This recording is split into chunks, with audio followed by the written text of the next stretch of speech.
Ladies and gentlemen, here at the Mediacentru Ukraine, we always welcome you, and we're grateful that you have the courage to be here with us and talk about our battle for freedom. These words are especially relevant in Lviv today. I would like to give the floor to Maksym Kozytskyy, the head of the Lviv Regional Military Administration, and Andriy Sadovyi, mayor of Lviv. Good evening. We're hearing sirens again, so please, after this briefing, we've had 2 hits of infrastructure objects. So I'll be very quick. One hit an auto base in Lviv, 1 hit an object of defense structure, a factory, a plant that is also in residential quarter.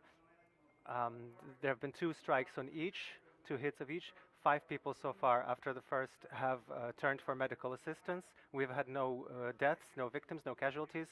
And the second, as far as the second hit, they're putting out a fire. Thank you. This is now the second strike in the past week. The strikes are very clearly aimed at infrastructure. The destruction is reasonably serious. The shock wave has damaged the infrastructure of the educational infrastructure. It's a school, it's a kindergarten. Some windows have been broken.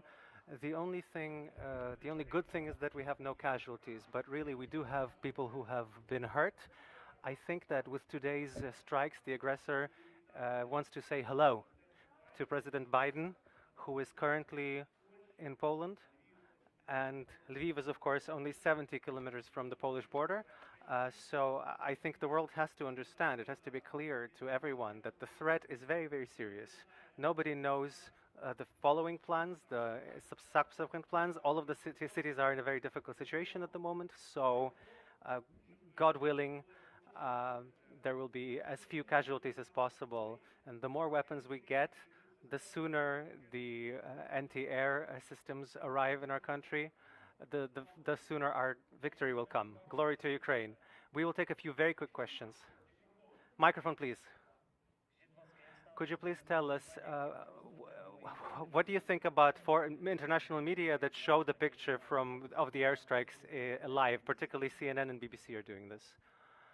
I think that international journalists have been in hotspots many times and have to understand that we're a peaceful city and they have to act accordingly to the rules of journalism. More questions? Yes, please. Final, in the last row. You French TV, I have a question. Friday of last week, you said no city were safe anymore, that anything could happen from now on. That's the proof.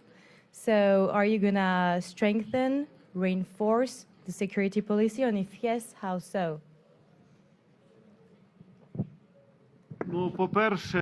First of all, even prior to February 25th, we removed the objects of military infrastructures from Lviv, and the damage that we've had are buildings, and really the aggressor is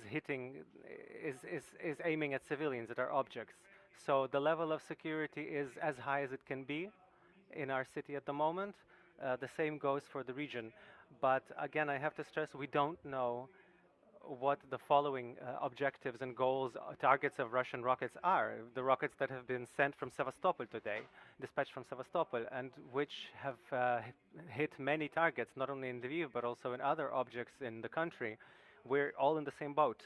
The sooner we receive quality weapons and systems of anti-air defense, the safer our cities will be, and our citizens will be, and you will be. Thank you.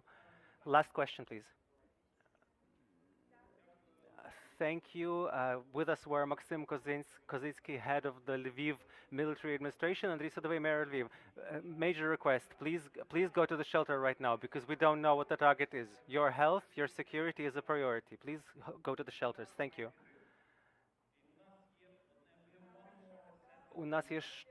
From Security Service of Ukraine. Roxolana Yavorska. Dear journalists, good evening, everyone. This is very brief, just 2 minutes, some very brief information. The Security Service of Ukraine and the Ministry of Defense have numerous times called you. We insist now please do not photograph and do not video, do not film.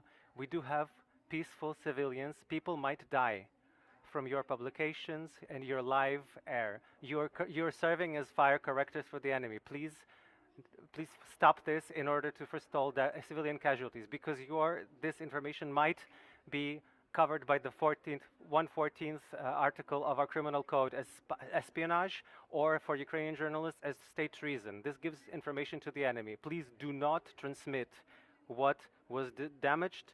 Do not transmit where the shells go. You might in this way correct the enemy's fire and bring about civilian casualties. I will have information later, but right now, because we have an air raid alarm, please proceed to the shelter. Use our shelter in the basement and stand with Ukraine.